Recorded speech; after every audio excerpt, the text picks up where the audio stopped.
Good morning, gamers. Welcome to another DnDaily. Today is DnDaily number 59. I'm Gregory. This is 1 in 20 D&D. And it's Monday, which again means I'm going to do another Mental Health Monday for gamers. And first, I'm kind of like, you can tell my energy is up, which means I'm excited about the update for the Critical Role Kickstarter. They did it. I figured they would. I said they would. I mean, we probably all figured it. Any critter out there probably guessed that it was going to happen. And it did. 7.5 million contributed to the Kickstarter. That's amazing. That means they hit their next goal. Their next stretch goal. There's another stretch goal now at 8.8 million, which I'm kind of feeling like there's a good chance they'll make that too. If they do, they will finish the Briarwood arc entirely. And the big one for that stretch goal is that Ashley Johnson is finally going to run a D&D one-shot. She's going to DM a D&D one-shot, which is super cool. There's over 55,000 people backing this project. It's unbelievable. So happy, so proud of them. I'm just thrilled about it. And speaking of DMs, so the thing I want to talk about today for this kind of, again, Mental Health Monday for gamers is my thought was this morning about fear and anxiety and how that affects us as both DMs and players, what to do about that, and then also a really interesting thing about it for DMs. So stick tuned here for a moment with me as I kind of walk y'all through this. This is going to be a very simple, very, very basic talk or kind of some helpful guidelines or tricks, whatever you want to call them, some tools that you can put in your tool bag for anxiety and fear and what to do about it. And now, again, I'm a certified hypnotherapist, stress management counselor or consultant, and peak performance coach. These are the things. I love these things. This is personal development and how to manage anxiety, stress, all these kind of things. That is what I had to do it for myself completely, honestly. Like, I needed that hugely. So I learned how to manage it. I took a course. I became a meditation teacher and became a stress management counselor, hypnotherapist, so that I could use these techniques for myself and then also maybe benefit everyone else out there. So, as a gamer, both as a DM and a player, I've felt that nearly crippling anxiety of like either A, oh my god, I gotta run a game tonight, or B, I'm going to a new game store for the first time and it's awkward and uncomfortable, and or I see someone that's playing. How do I approach these people because I want to get in their D&D game, or I just want to talk to them about D&D or whatever. Anxiety comes up in all sorts of different circumstances in different ways. So here's the first thing. Bottom line, fear and anxiety. Fear, it could be boiled down. I will talk more, or I could talk more in depth about the different kinds of fear and different types of fear and all that sort of thing. But to make it super simple, fear comes down to two things. It's either something real that might be threatening to you, like a wild dog, or your car is stuck on the train tracks and there's a train coming. Those are real things that you should be afraid of, right? Car accidents, those are real things. The tricky thing is number two is our imagination. Our minds are so powerful, our brain and our body cannot tell the difference between what's real and what's imagined. So basically, I would boil down fears into two things. Things that are real that are a threat to us, things that we imagine that are a threat to us. And I'm going to talk mostly about the second one because that's the reality. Most of us, if we have to deal with anxiety, it's because we're imagining what might happen. Oh, those people might think I'm a weirdo and a goofball. Hey, newsflash, I am. So I kind of have to get over that one because that's the reality and it's okay. I'm a weirdo and a goofball, so who cares if they think that about me? Their thoughts about me are none of my business anyway. What? If you don't know that already, I'm going to give you this one too.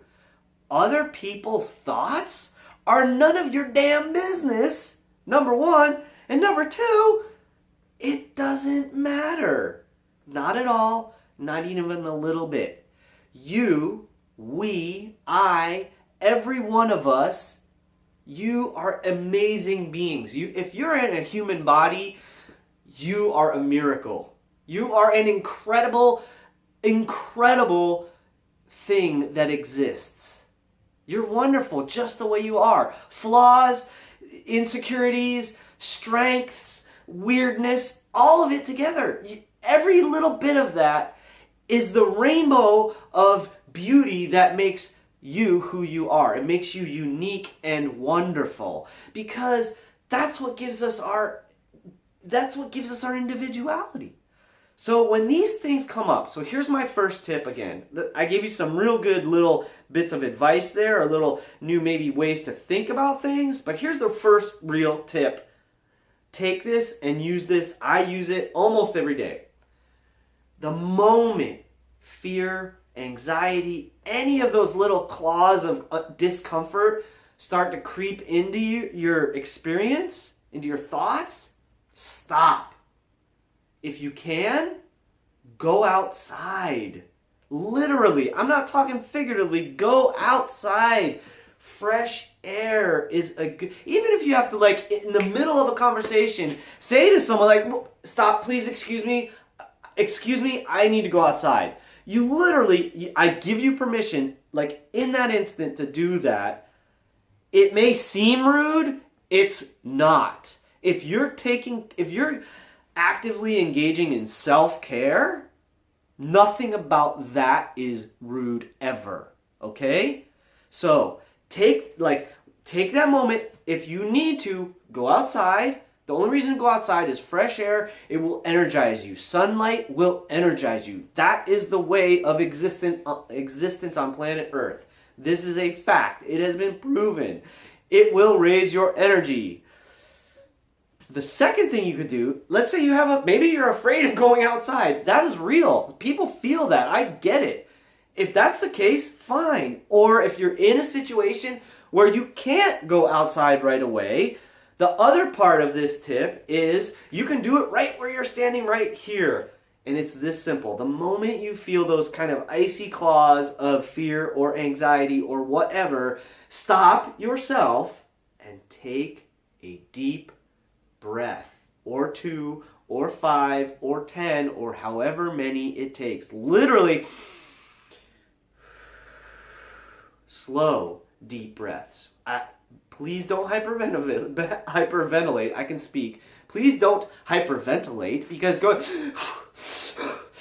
that's just going to make you more energized and more feeling crazy and weird and like, electric. So you need to just take a moment, relax. This could be in the middle of a game. If this is your character, like maybe you play this out as your character in the game. Stop, relax. I just need a moment, everybody. And it's okay. It is absolutely okay to do this. And here's why this is powerful. Fear and anxiety. Basically, it's a feeling of loss of control, which is probably one of the scariest things for all of us to experience. That feel of losing control of yourself, control of the situation, control of your thoughts, control of others, whatever it is, that feeling of losing control is a big one. And here's the trick. You cannot control others. You got to let that go. But the thing about fear and anxiety is they bind us up, and we feel more and more and more out of control. And so what we do is we like grab on harder and harder and harder and harder, trying to hold on to control. But here's the reality, folks. You can't do it. You have to be able to let go, because it's that tension. Stress is tension, and the more you're like bearing down, like I'm not gonna let it, the worse you're gonna feel. And so by first taking control, see, here's the first step in taking control, is choosing to do something about all of this stress and energy and anxiety. You choose to take control by taking a slow, deep breath, or 2 or 3 or 10. Stop. Because what it does is it starts to relax you. And it's counterintuitive. It feels like relaxing is letting go of control. In a way, it is. It is letting go. But the trick is, when you choose to relax, you choose to take a deep breath, that's you exhibiting control. That's how you take control of your physical being, of your body, of your spirit, of your essence. You stop, you relax, you take a breath. You're stronger than this because it's your body, it's your experience, and you can do anything you choose to in any moment. That's control, that's power. This is how you stop that chain of anxiety. Choose to stop, take a deep breath, relax. Make that choice. It's like this. If you imagine fear and anxiety as something you literally can hold on to. Think of fear as a knife or a pencil or something that's like, it's sharp, it's dangerous, right?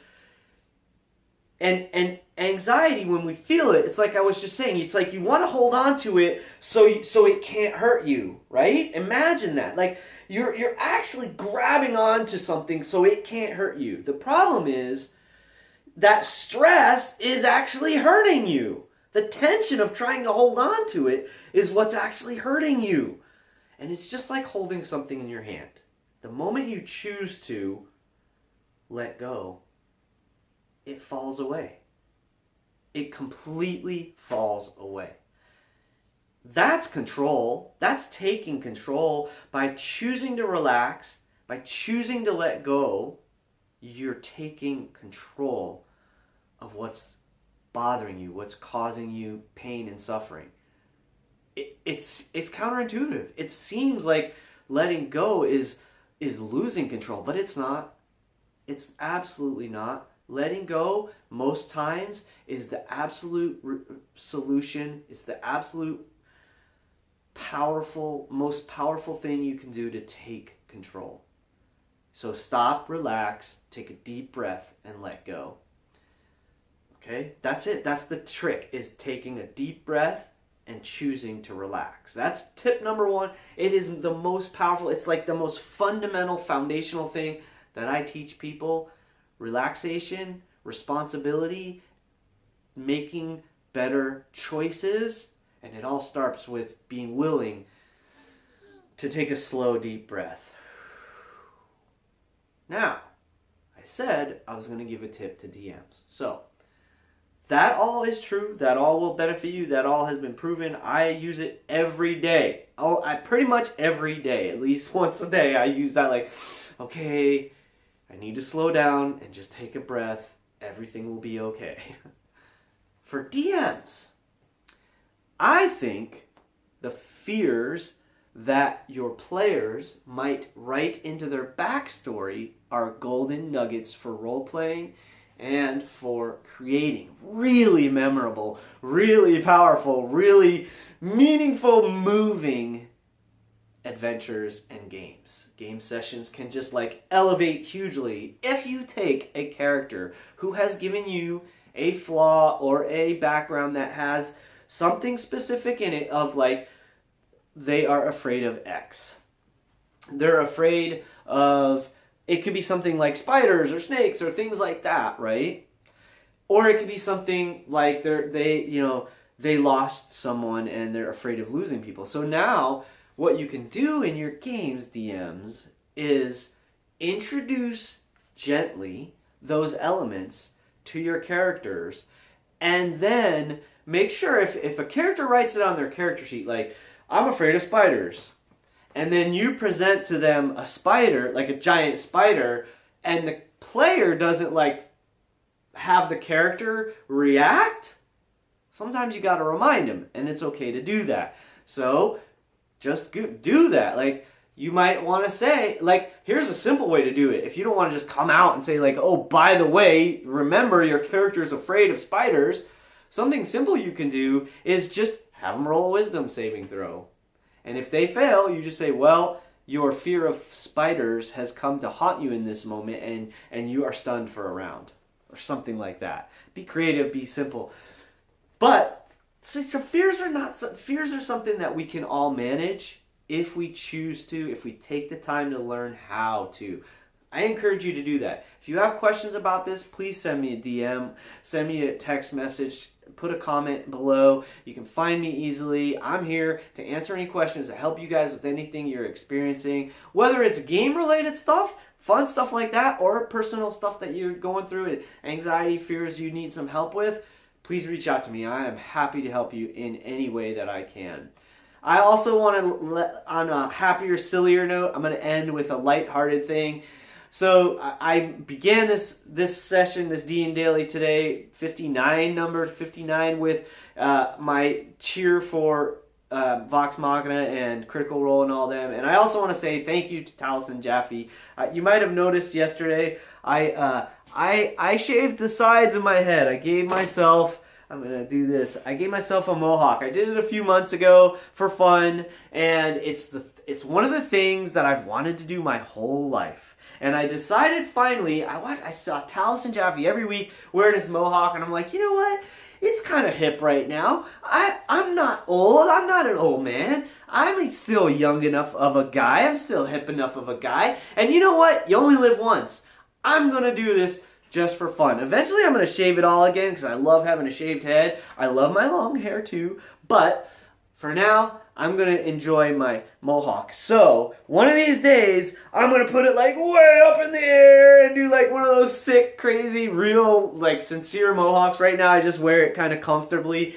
It's so comfortable because it's, you know, it's kind of short on the sides, long on top. It feels good. And anyway, thank you, Taliesin Jaffe, for giving me the courage to do something that I've wanted to do my whole life. I hope I can encourage you to do something great. Go out there, have awesome games with each other. I want to see you at a table someday. And until then, please keep rolling 20s.